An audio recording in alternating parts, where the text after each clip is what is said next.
to show mercy to our ancestors and to remember his holy covenant, the oath he swore to our father Abraham, to rescue us from the hand of our enemies and to enable us to serve him without fear, in holiness and righteousness before him all our days.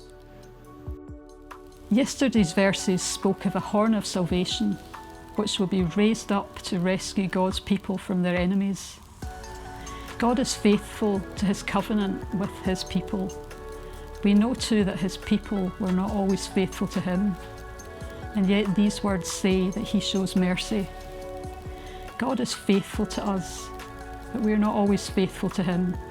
Our good intentions might be there, but if you're anything like me, you often find that you've been less than faithful, less than trusting that he wants the best for you, and too ready to take matters into your own hands.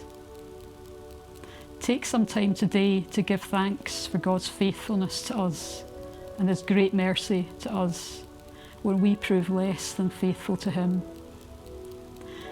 These verses also speak of God rescuing his people from their enemies.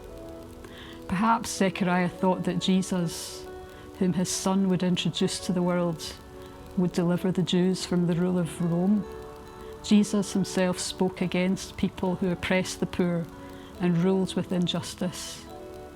And he even spoke of religious leaders who oppressed ordinary people with a hefty emphasis on obligation at the expense of mercy and justice. Who do you see as oppressors today? Who do you long to see delivered from injustice in our world?